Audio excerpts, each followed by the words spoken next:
Hi, everybody. Thank you so much for joining today.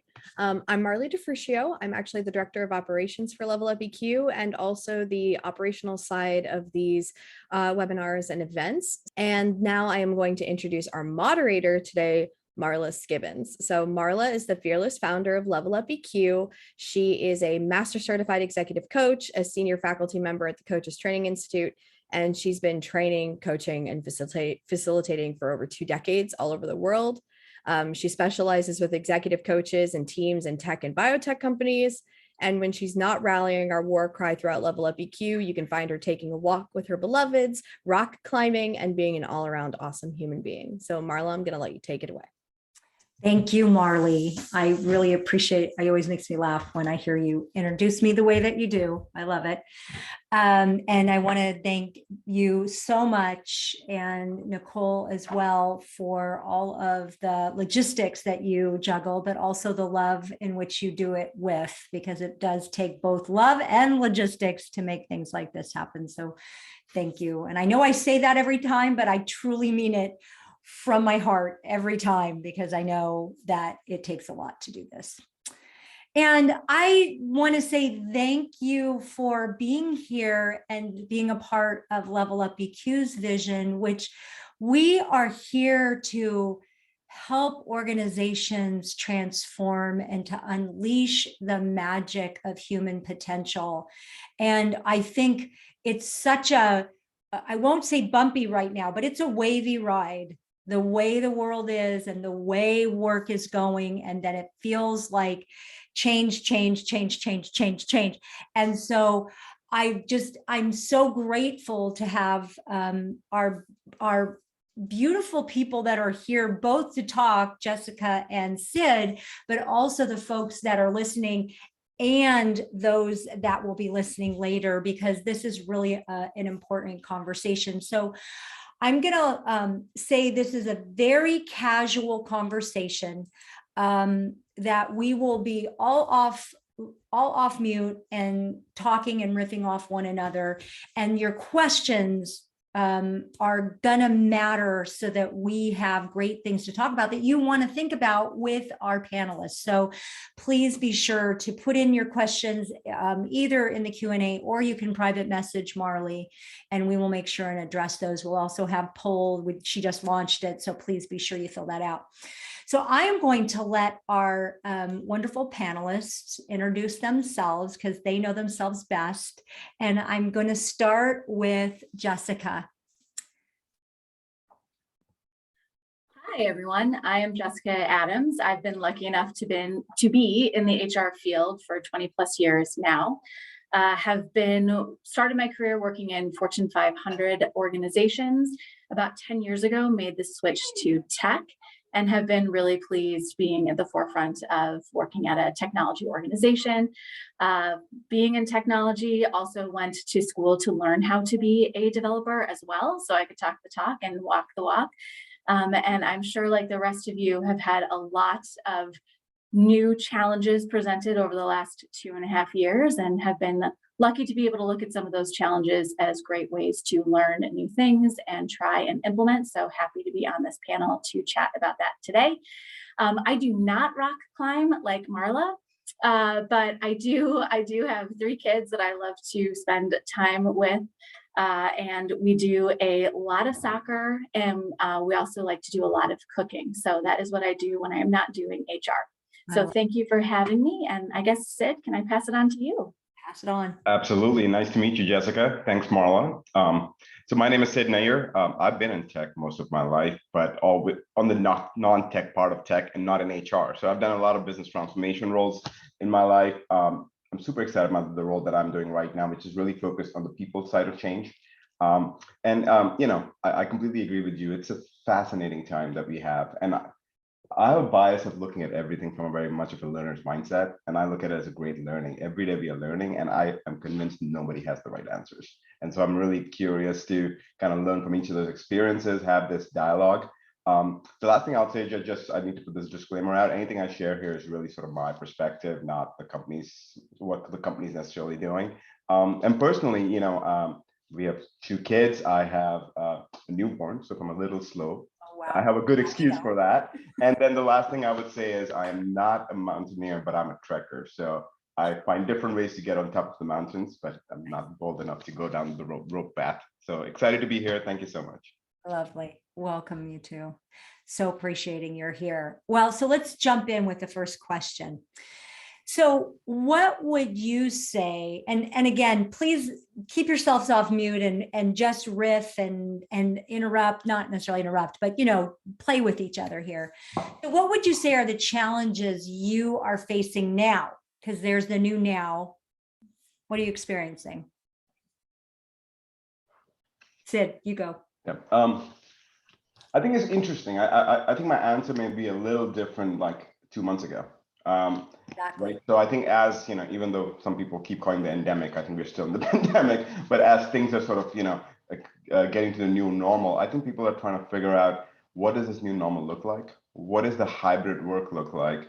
And at least in tech, I feel for the first time, the decision-making power has changed quite a bit, right? Instead of the company having all the sort of the authority to actually, decide on the benefits and the flexibility they give you, the employees are actually very bold, right? In terms of what they want, which I think is very healthy. What do they want? How do they want it? How do they want to be productive? And I think there's a dilemma for work, right? Like in terms of, okay, what are the what's the company's desire, and is it willing to evolve? And what's the employee's desire? So I think that's been something happening. I think now with the macro political, geopolitical environment right now, I think it's interesting happening with the inflation rising and what does that mean to job market and so on. So I think we are still trying to figure that out. I think all of us, but fundamentally, I don't think this problem of talent being scarce, especially highly skilled talent, and talent having a lot more options, and they're making decisions for different reasons. I think that's the biggest challenge that I'm seeing, and a great opportunity actually. What are when you're saying they're making decisions like from different things, what has changed there, would you say? Yeah, so I think, and I'll go on something that's been a pet peeve of mine a little bit. This whole terminology of the Great Resignation, right? I think it's very simplistic. I actually call it the Great Reflection. I think all of us, or many of us, have reflected on our life and our choices and how work fits into that choice. And I think if you just pivot on all people that are resigning, we need to fix for that. I think you may go down in a different perspective. I'll just give you a very simple example. I was talking to somebody who decided to leave the company. And the assumption, top talent, very smart. The assumption is this person is leaving because they got a really fat job somewhere else. When you talk to them, this person is leaving because they want to spend time with their family. There's something happening in their family. They're just taking 6 months off, right? So just giving them more money is not going to solve for that. Right. Or giving them a promotion is not going to. So I think people have reflected on what's important to them. Yeah. And then, well, how did this pan out? And then what do they want to do next? Maybe very different than what they were doing for the last 10, 12 years. That's so good. Yeah, go. I was just going to say, it's interesting because I also don't call it the Great Resignation. I call it the Great Flourishing. And it's where employees are really looking for meaningful work, and they're willing to make this change, and they're willing to take a risk because they want a company that's going to be supporting them on this journey where they're learning and they're making an impact. They care about the industry that they're in. I was reading this interesting study out of Gartner where 3 out of 4 employees want their organization, their company, to take a political and social stance. And they are willing to move on if their organization doesn't do that. So you as an organization also need to decide if that's something you want to do. If you do decide to do it, it can't just be lip service. You can't just put your message out on social media. You have to back it up with real life examples and support for your employees and the community around you. And it's really important to make sure that you're also providing those benefits that are supporting people, because work-life balance, we've seen, has become a huge trend that employees care about, and being able to be as productive in their personal life as they are in their professional life. So you as an organization have to figure out what exactly that means to your employee team. Lots of research out there about pay transparency, 4-day work week, and these are all things that you need to decide as an organization if there's things you want to test or you want to just roll out, or if it's not going to work for your organization. So there's a lot of opportunities for us as HR to really jump into our employee population and co-design what this new workforce is going to be together, so that we can support them, retain them, and the employer remains profitable. Jessica, I love the language, the co-design piece, and I would be really interested in hearing, is there anything you're doing specifically in your organization or things that you have heard that are being done to co-design with employees? So yes, so I'm actually in our office today and we are starting to clean it out because the majority of our workforce does not want to return into an office. And so we're making that decision based on what our employee population wants. I will admit it was a little scary to send that survey out and see what the results were going to be. But we're really taking their feedback and we're running with it. There's Clear Company put out some research that 94% of employees would be willing to stay at your company if you're invested in their development. Yeah. So we've created a task force that is made up of managers to help us really determine what's the right training for us to put out for that professional development at a managerial level. So it's not just coming from HR anymore.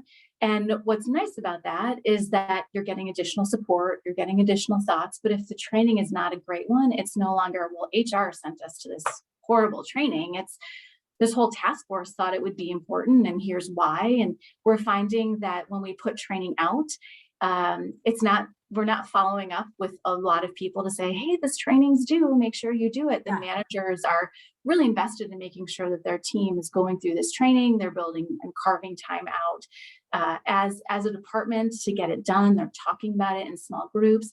We come together then as a small group so that we're really finding opportunities to build that community aspect with our managers so that we can have small groups talk about the training afterwards, kind of do a deep dive on what we learned, how we reflect upon it. We're learning from each other. With this hybrid and remote workforce, it's so important to find those opportunities to build that community when you're not together doing it at the coffee machine or walking out to lunch together. Gallup has some really interesting stats where you're 12% more profitable as an organization if your employees have friends at work. There's a stat where they're 63% more engaged. And then the Journal of Socioeconomics put out a stat that if you have a best friend at work, regardless of if you're a manager or an employee, it's like earning an additional $150,000. You found that data. I know that data. I've known that data for many, many years. I'm like, could never dig it up. I love that you found that. Yeah. So I want to riff on this because, you're saying something. I want to zoom it out from both of your conversations. It's like before there was if we think of it as a relationship of a friend or spouse, the relationship was very one-sided. In a way, there wasn't a lot of power on the employee's side or empowerment. It wasn't a human being that said, no, this is what I want and this is how I want to do it. And they it seems like there wasn't as much empowerment. Now there's this more equal relationship and there needs to be a way, how do we do this together now? How do we empower you? And also how do I become as an organization, how does this become meaningful for you to be a part of this relationship now, as opposed to, oh, I just hold over power over letting you go or not giving you a promotion if you don't do what I want you to. I mean, that's very simplistic. But, just listening to both of you, I mean, I know this and I know this from my own study and my own clients, but hearing you both say it, I'm like, wow, the playing field has definitely leveled in a way that, and I love that it's motivated out of passion for a life well lived, as opposed to the title, the money, and so forth, even though that's also there. I hear plenty of people leave for money, but it's also about meaning and purpose and connection.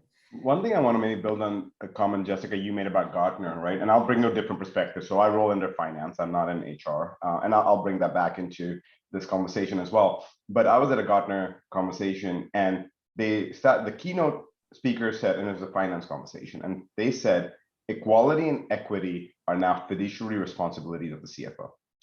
Which, if you just pause and just reflect on that, that's a huge statement, right? And what they're really saying is that if you are not building a purposeful organization, it will hurt your bottom line because you're not going to be obtaining talent.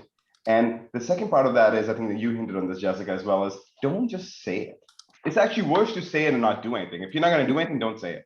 right? But if you say it, your employees will hold you to actually do something. And if they don't, then you have lost them. It's basically, hurts your trust with your employees. Now, bringing back to this conversation bi-directional, one of the things that I'm seeing a shift and a healthy shift is historically being always on the business side. A lot of times leaders are like, well, that's people is an HR issue. I need HR to go solve this for me. Yeah. Right. And not great leaders, but a lot of leaders. Right. I think if one thing has changed, that's completely flipped. Not to say HR doesn't have a critical role, HR has a critical role to play. But as a people leader, if you're not taking people's development as one of your top priorities, you're not going to be successful. You're not going to be able to build teams, retain teams, develop teams. And I think that's the big shift that I think a lot of leaders are realizing. And some are realizing, do I want to do that? Right? Do I want to be a people leader? Because people leadership has always been hard. I think it's got harder. And I also feel like you need to do it for the right reasons, not because you're just going to get promoted to a people leader. And I think that's a really healthy shift that's happening, which is, I think, to being to a bigger shift. How do we evaluate people on the outcomes they deliver versus a bunch of activities that they do? Oh, I don't see you in the office at 9 a.m. So maybe you're not working hard enough. Well, you don't see anybody in the office at 9 a.m. anymore. So how are you going to evaluate your workforce on productivity and outcomes very differently than what you have? And I think those are really healthy conversations. Yeah. Yeah. I agree, Sid. I think it's been so important to really identify what an employee's goals and KPIs are, not only for the role that they're holding, but also what is their plan for their own growth? What do they think they want out of their role? And then I think it's really having discussions with employees too, that it is not just up the ladder anymore. There are so many opportunities to learn on the job with different stakeholders. You're maybe working on a new project, different teams, there's lateral promotions, there's moving to an entirely new department and supporting people there. I think it's, again, just that focus on that professional development for your employees as well as for your managers, and making sure that you're doing it in a way that is inclusive of this new hybrid workforce that we're all supporting, because a 10 a.m. start time might not work for somebody that is at the Pacific time for a live training, because they're still getting in, they're still waking up, they're getting people out the door, they're getting into work, whatever that might look like. So really making sure that you're supporting that. HubSpot did a really interesting course on Coursera when the pandemic first started. They have a lot of remote workers, and they also said that if you have some people in the office and some people remote, everyone should be on their own computer so that you can see the facial cues of each person, as opposed to having the in-office people remote in from one camera, all at a desk. Maybe what you see their profile and you can't really tell what their facial, their emotions are, because you don't have those body language cues. And so really making sure that you're building that environment too, where if you're doing this training, people can have that community aspect and understand from the people they're learning with that it's supportive of the right times, and that they're invested in what that training topic is. Mm-hmm. So I'm curious, you've kind of both talked a little bit around it, not like you've been avoiding it, but actually, I'll ask this question instead, and then we'll go to that other one. So what is the thing that is most difficult for the people in your organization about the changes that we continue to face? Because we are now still facing, well, anything now is possible when we see a war breakout, and we're having still to deal with global climate change and so I'm curious, what do you think is the answer to that question? I'll jump in on that one. I think the biggest thing right now is burnout. Mm-hmm. I think that we had the pandemic, life shut down, you kept working, probably a little bit more so, they say, I don't know who says it, but everyone says it, when you're at home, you tend to work a little bit more because your office is right there. It's harder to walk away. And so I think now that life is kind of reopening a little bit, you're in activities, people in your family might be in activities, you're trying to get people places.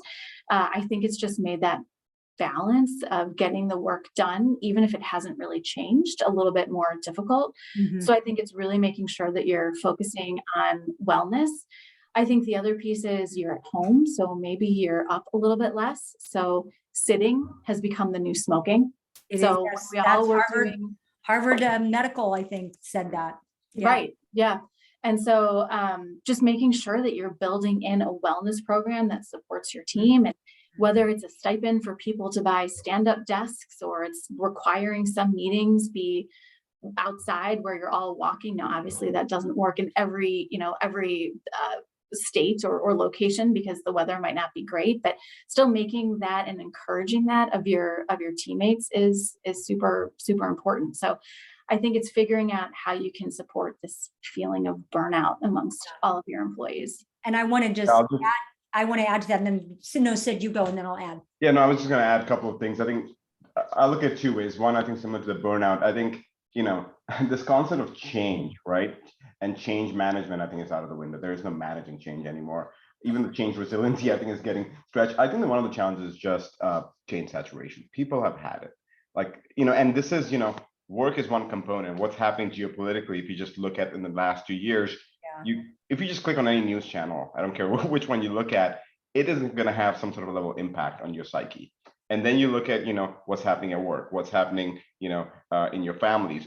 The sort of accumulation effect of that is enormous, right? And I don't think that we've ever been in a time like this that so much change has happened at the pace that has happened, and people are dealing with that, right? So I think that's one. The other side of it is, from a company perspective, is really interesting. Is how do you, I think the stat you gave, Jessica, like, it's really critical to have meaningful relationships at work. It's really meaningful to have your best friend working, right? And leading a lot of global teams, a lot of that was built around the physicality of the workplace or events, right? Like, you would go on offsites, you would meet these people, you would do all those things. In absence of a lot of that, how do you build that culture of connectivity that's actually is going to stick? And acknowledging that there is a hindrance in not being together all, in one space. You need to almost reimagine how that works. And I think that is also a big challenge that's leading into people feeling isolated, people not feeling that they actually are connected to their peers around the world, or around even in their own teams.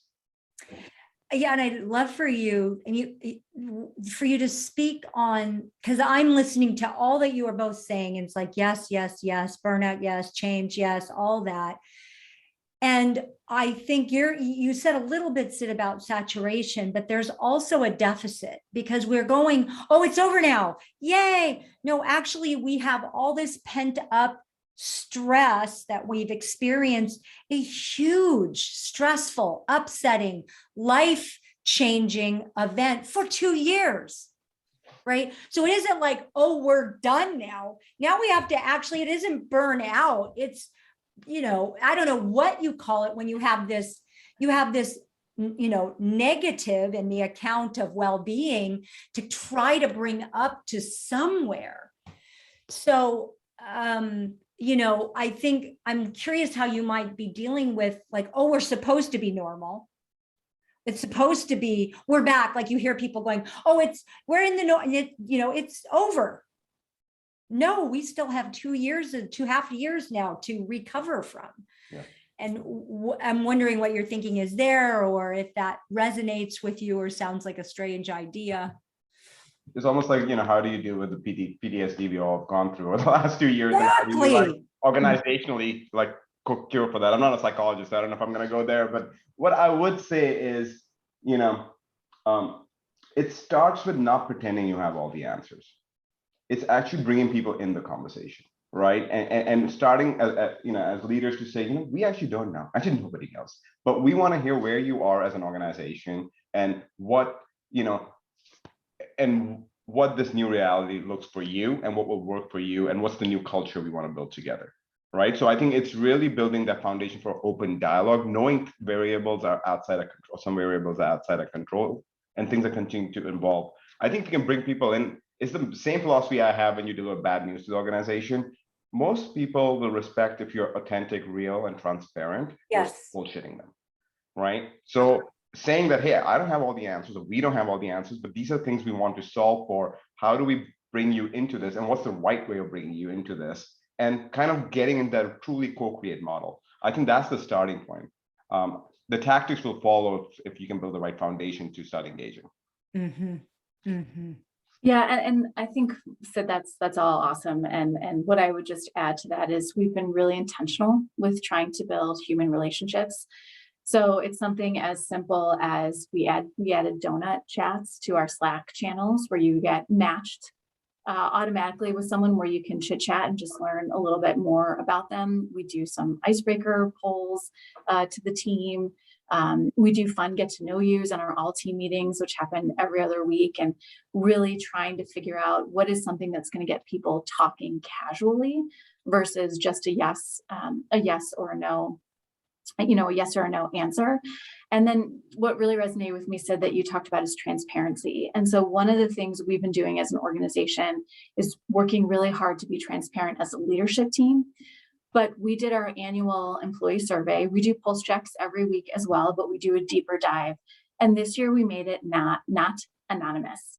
And we were a little worried about what that might do. We found better response rates. We found better feedback. They were really focused on being really specific on what it was that they needed or wanted to see.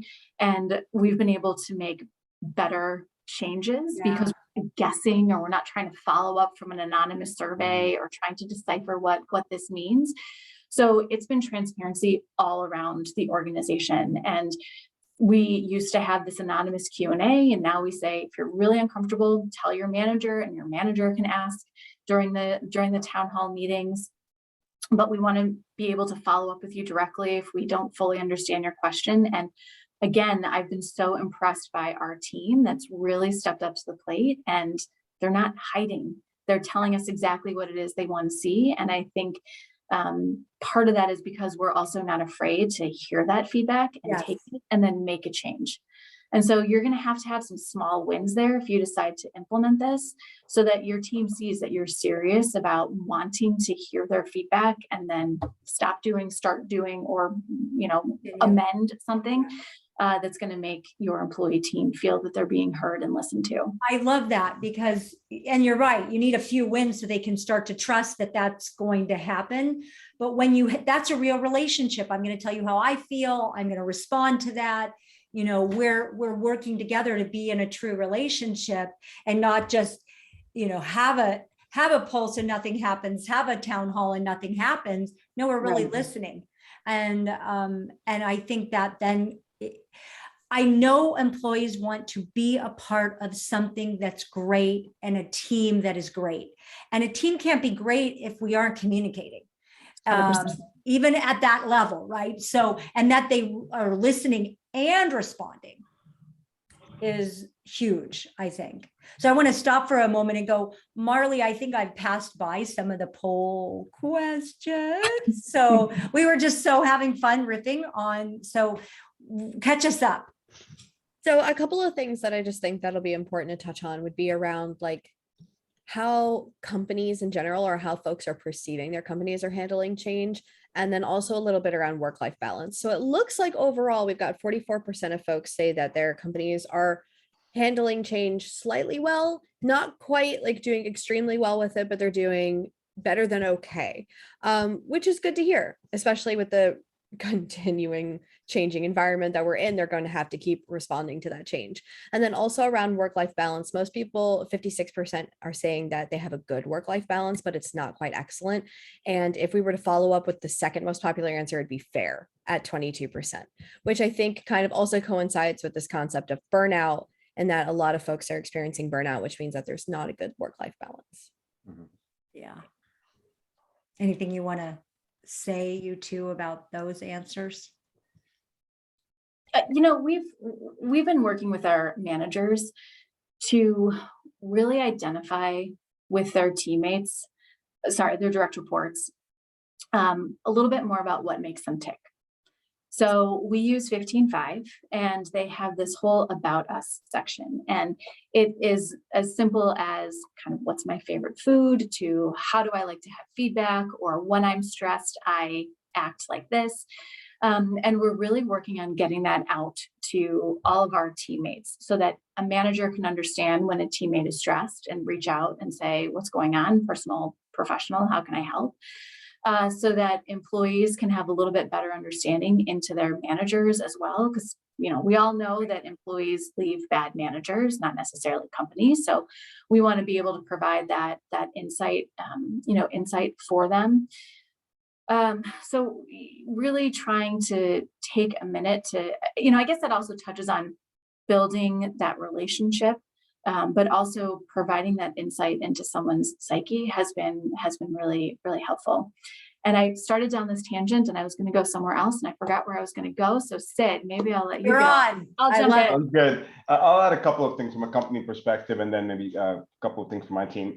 So one, I think Salesforce does a great job of driving transparency. We actually have something we call our V2 Mom template, which is basically our annual action plans. And everybody in the company can see anybody's action plans, right? So you can see your CEOs, you can see leaders up and down. There is complete transparency. And by the way, within those action plans, you also have your obstacles. So it's vision, values, measures, methods, and obstacles. You can say, my obstacle to be successful is IT being a pain in the butt, right? And that could be visible to IT, right? So I think now we've always had that. What I'm seeing a shift is our leaders, senior leaders, getting very specific about if it's not on your V2 Mom, if it's not in your action plan, don't do it.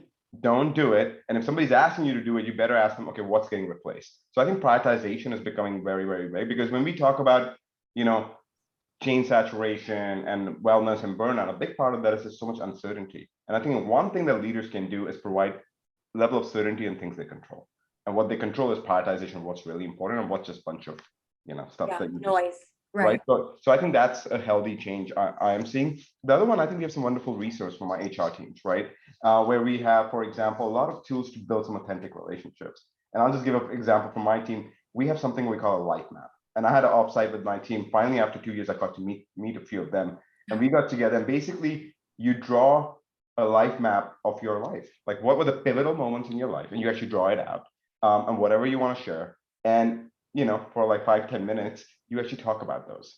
And it became such a emotional, intimate moment with the team. Like we went around, including there were some tears that was unexpected as we were going around. But it was funny because, we had some people who have been in the organization for a long time, some people who had just joined. And just a simple exercise like that, I think took a relationship from a transaction-based relationship to a level 2 relationship, which really is, I kind of know Marla, you as a person a little bit, and I kind of understand. So I think there are a lot of these great resources, but I think the more we can use them as leaders, the more we encourage our teams to be a little more vulnerable. And I think that's the big issue that I think I'm trying to see in our leaders, that they are being more vulnerable just because maybe they can't help it anymore. Where historically, I think there was like, hey, I need to have all the answers because I'm the senior most person in this room. And I think that shift is a very healthy one. The more vulnerable the leaders are going to be, the more the teams are going to get to know them, and vice versa. I think that can build some authentic relationships. And in that, some technology can be an equalizer in this virtual world. Yeah. So I'm curious for both of you. I'm going to riff on the vulnerability. The question was, how are you? And you've said some, and I want to hear, because you both are like powerhouses of information. How you are building connections remotely, like what are the best practices that you are doing, but also what are you doing to encourage that vulnerability? What are you doing to reward, incentivize, people being vulnerable and open? So whoever wants to grab that and go with it. Yeah, I think when people are vulnerable and they're asking for something and then they see that change implemented, that's been great. We're trying to support people's professional development outside of the company as well, figuring out what that looks like. We no longer have a scheduled workday. So you might need to pick your kid up at 3 and you can't get back to your computer until 8. That's fine. You're an adult, you know what needs to get done and when it needs to get done by, which is why we've been so focused on identifying those goals and those KPIs. People want direction. They want to do well. They want to know when they are winning. We want to celebrate when they are, hitting these milestones. So really making sure that we're building that into our culture as well. We're calling that out in team meetings. Our entire company does high fives. We have those published on email, on Slack, or our internet as well, or intranet as well, so everyone can see. And I think kind of more broadly, it's also remembering that people like communication in different ways. So sending things over Slack, in person, in team meetings. I think it's always remembering that you can never over communicate, because even if you feel like you've said something 100 times, I guarantee you it's the first time somebody in that room is hearing the message. And I'm not even talking about a new hire. It's probably someone that's been sitting in the audience several times. It just hasn't resonated with them. So really just making sure that we are, repeating, and we're celebrating, and we're, similar to what Sid said, we're sharing when we're upset. We're sharing when we're disappointed. We're sharing when we have concerns as well. And then it just opens up with everyone else on your team to be willing to share theirs too. Yeah. A couple of things I'll add, so we are calling this new world success from anywhere. Now, that doesn't necessarily mean you can work from anywhere in the world. Obviously, there's some restrictions, but that does mean that both for the company and the individual, there's an arrangement that you can be successful, right? And all leaders are supposed to have a teaming agreement around that. And that's where basically documenting what works for your team, because depending on the nature of the role, the folks you have, it will be different. So things like, I don't think there's, I think our CEO said the 40-hour work week in the office is dead. Like, that's never coming back. But it's also oversimplification for somebody sitting at the highest level, defining what a work week for Marla should look like, or for Jessica should look like. You need to empower. So I think that's been a really healthy tool. And the power of that is not the template, right? The power of that is a conversation with employees, and it's sort of the forcing function around that. And now that's documented, and that's something that everybody's supposed to be looking at least a quarterly level to say, what's changing, what's working, and what's not. So I think that's one way to empower the employees to make their own sort of schedule. As long as you meet the outcomes that you are supposed to, you should have all the autonomy to kind of work, make it fit in your life. And specifically from a connection perspective, I think it's building a different level of communities, because people do want to get engaged, right? And it's where we have pivoted our sort of what I call a stakeholder engagement approaches in two ways. One, historically, we had a lot of decision making happening on top, right? We're trying to decentralize that as much as possible. And second, instead of like throwing a lot at folks, we are actually letting folks opt in where do they want to be involved, right? And so, and with that, I think what's happening is we can cast a wider net of people coming in, but then they are, maybe some people are really, passionate about equality in the workplace. Some people are really passionate about, connection events and just virtual happy hours, whatever, fun events. We are allowing people to do that in a global way. And I think that's where we are right now to start building that. And we are seeing a great response in that, because you're not like saying, hey, everybody has to do this. It's like, pick what you are passionate, pick one thing, because we know there's a lot happening. And that way you kind of spread that love, but you also connect more and more people and build a culture of, well, I'm going to trust that person building these programs for us because they're very passionate about that. And I'm really passionate about this. So that's another way that we are trying to do that. And so far the response has been good. That's great. So Marley, what did you come up with from the poll? There, you had a poll question that aligned with this. So we were asking actually how connected folks felt to their peers, their bosses, et cetera, in this new kind of remote hybrid. And for the most part, it seems 70% of folks say that they're very connected. So companies are obviously making the effort to try to keep folks connected, and that can end up being a weak point if it's not kept up on. Because we've heard from even our own clients and such that this hybrid thing is very weird, having one person in a screen. Like you had mentioned earlier with having the conference table and being able to get the side view, that does create a huge sense of disconnect.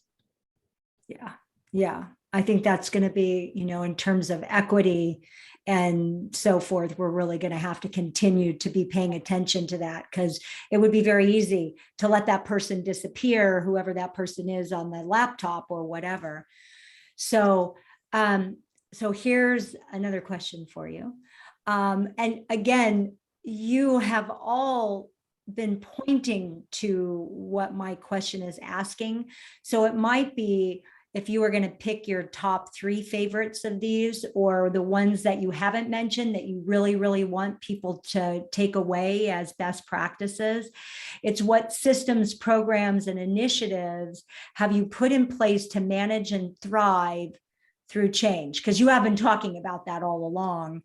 But think about like, oh, what are your favorites, or what are the best practice? Or if people were really needing to know the one thing that you think they should go off and do in their organization, what would you say?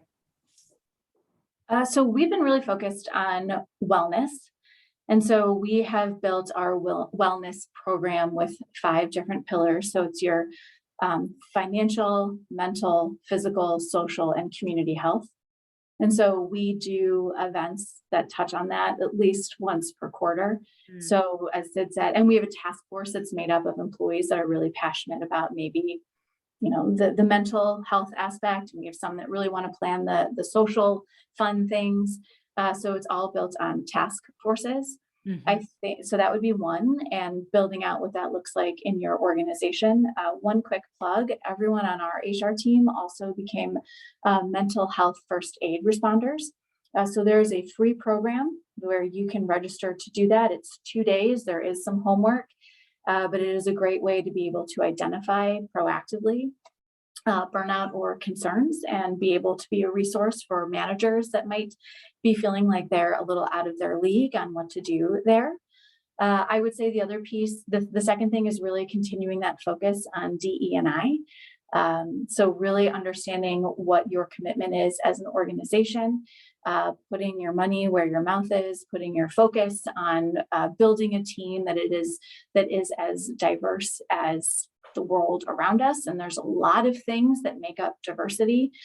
So really making sure that you're trying to understand what that looks like for your team. If you're at a point where you can publish your statistics on your corporate website, so people that are looking to join your team have an understanding of what this environment is going to look like if they were to join. Did you ask for 3 things? Sid, why don't I let you jump in? I did. And then I said 1 and then I said 3. So I was very confusing. So yes. You're right in between. There you go. You'll come up with more as we chat, I'm sure. Sid. So, my sense is people want something very specific and actionable. So maybe I'll go there. So obviously, I think the backbone is what Jessica just said. You have to have those communities for people to engage in. If you don't have that, it's just going to be top line messaging. That's not going to resonate. I'll maybe mention 2 things that are very tactical and one thing that I think is strategic but really important.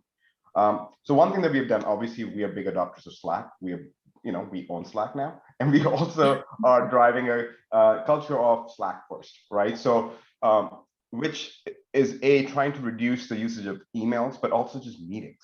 So we've been doing for a while now what we call an async week.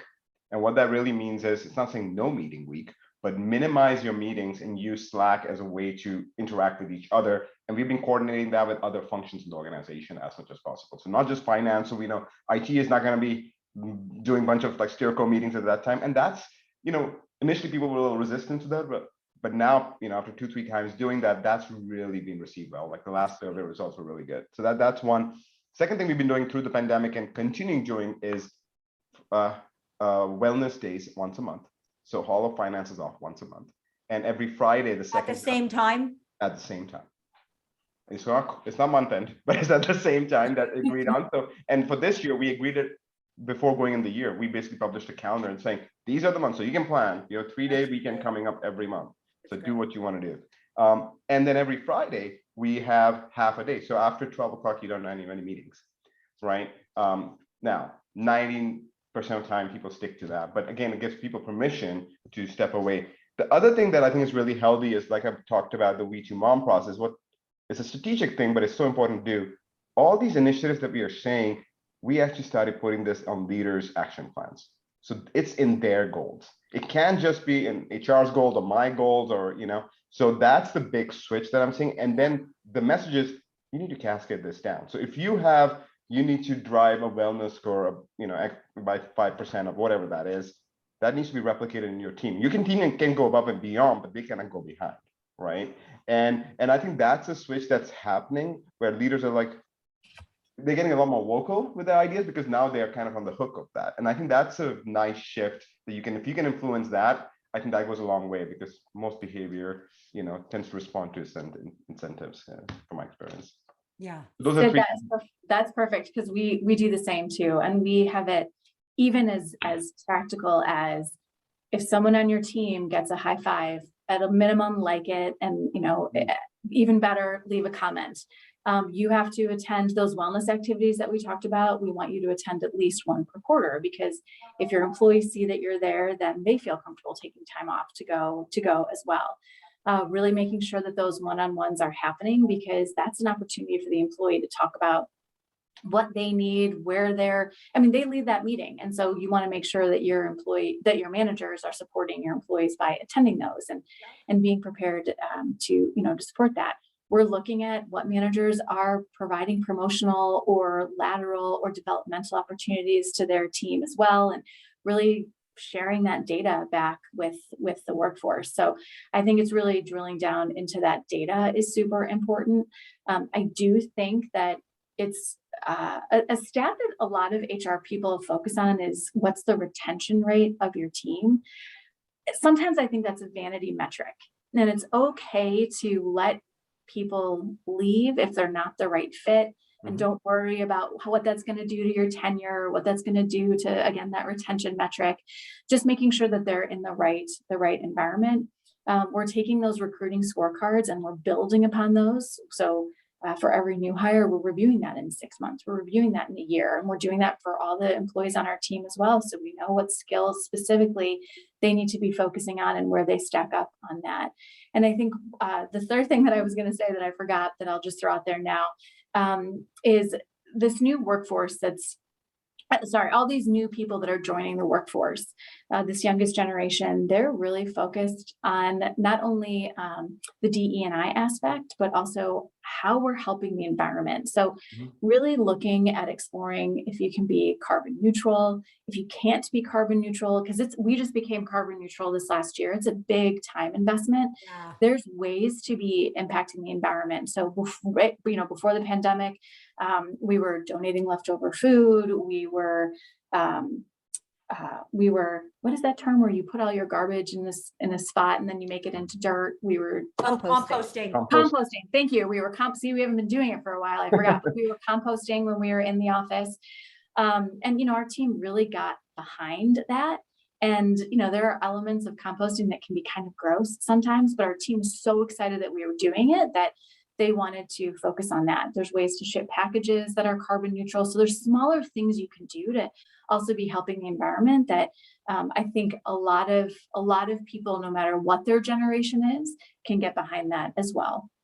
Yeah. One thing I want to add to that, and maybe there's a question, Jessica, I have for you. I think one thing I would say, going back to, ensuring that you're not just in the business of making money, you're also in the business of making the world a better place. I think it's almost becoming a competitive advantage for companies that do that in terms of talent, in terms of their brand, and doing it authentically, not just from marketing. Right.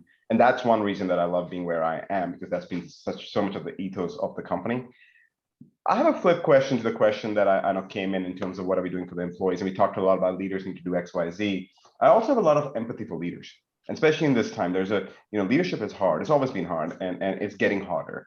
So my question, I guess, for you would be, leaders are people. They're going through the same stuff, right? They're going home and their kids are screaming, or they're balancing 10 different things. How are you ensuring leaders are ready and prepared and mentally resilient to all the expecting of them to do and drive their workforces in the next, a few years? What are you doing? I'm just curious. Yeah, I think the first thing is realizing that we can always do something better, because each person is an individual and needs different support. So it's not a one size fits all type of program, but we're really trying to understand what it is the managers feel like they need coaching, development, support on. And then we're trying to design that based on each individual manager. Don't get me wrong, there's still an element of all managers are going to read this book for our book club this month, or all managers are going to go through this training. But we also realize that some managers are really seasoned and might not want that kind of a little bit more drill down into what it is they could be doing better. So it's check-ins with our managers to say what's working, what's not. In our exit interviews, when a manager leaves, we have a specific section just for questions that are based on if you're a manager in the company. We also do, when we have any new hire join, we do 1 week, 2 week, 1 month, 3 month, and 1 year formal check-ins with those new hires. We have really specific sections for anyone that's a manager in that as well. So we're getting that feedback, and it's not just you as the employee, but it's also how's that support that you're getting as a manager. We do stay interviews, and again, same thing. There's a whole different set of questions for people that are managers. So really trying to understand what it is that they're looking for. And then we've been spending some additional time with those top line managers to make sure that they are able to tell you something personal about the managers on their team, as well as folks in their downline. So they know that that's something they need to be building into their day. So it can't just be business all the time. We're trying to work on the flexibility with your workday, where again, we don't have set hours anymore. And if it's easier for you to work on Saturday instead of Friday, let's talk about it. Let's figure that out. You may have to go to a really important meeting if it's happening. Well, we try not to have meetings on Friday too, but so let's say Thursday. But really empowering managers, but also our employees to find the schedule that's going to be the best support for them. But I have to say, it's been those check-ins that have really given us some really great insight. And then we're able to be really thoughtful and individualized on what we're doing to support each of those managers. Yeah. Yeah. I think people, again, go back to a good relationship it is individual. How I am with Jessica is going to be different than how I am with Sid or with Marley. And we have to pivot and know how to meet that person and what they want. And I just want to say, I love that it's like, okay, managers, you all need to know personal stuff about the people that you lead. It's so often it has been transactional, and it's through this time less and less and less and less and less okay for that to be the case, because one, people are having a hard time and they need that support, but two, they're getting, hey, I don't want to live like this anymore, and they're making changes based on that. What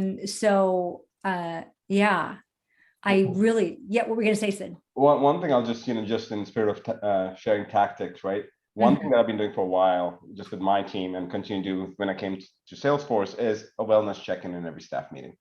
And it's really like a 5 to 7 minute exercise that we just go around and I'm like, red, yellow, green, where are you today? Like, not work-wise, and work could be part of it, but overall. And initially, I think people kind of looked at me as like, what is this guy smoking? But it's become really that foundation of us being open, and me doing it too. I'm like, listen, today I'm red. Like, I am red today because, my son is sick, this is happening, that's happening. And it happened. And all of a sudden, I think it just created, like, it humanizes you as a leader, and you have empathy for other people. So, and then it gives them permission to be like, you know what, I can step back today. And it was really interesting when people were having red days, a lot of people were just very naturally saying, how can we help? Right. And it just became like, I think that's a very simple thing that, I would encourage you to experiment with, see if that works for you. Sid, I'm just going to jump on that. So we all have one of these. I don't know, it's blurry, but we all have cell phones near us.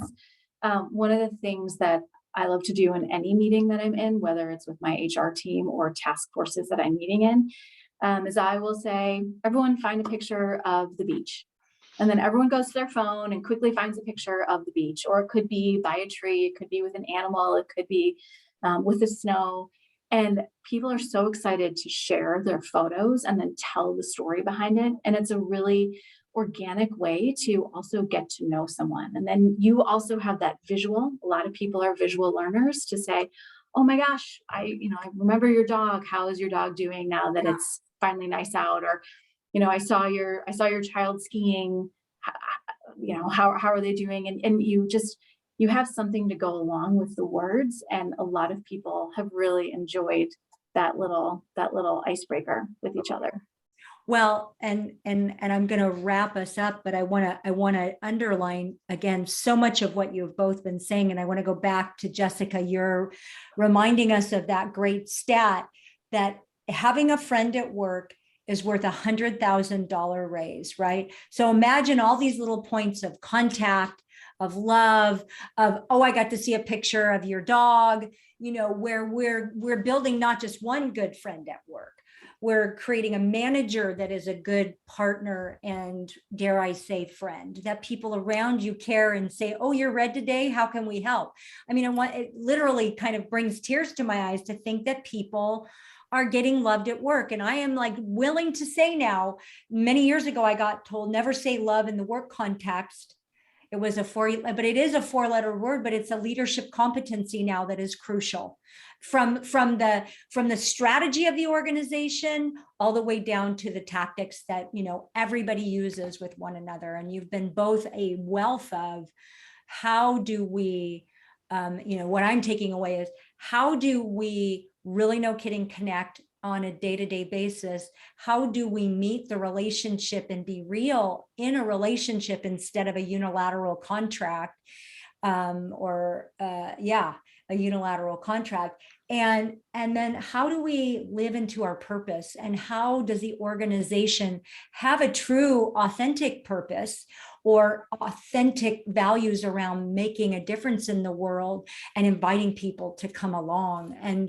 And again, I go back to what's a great relationship, one that we love, we connect, we're transparent, we have meaning together.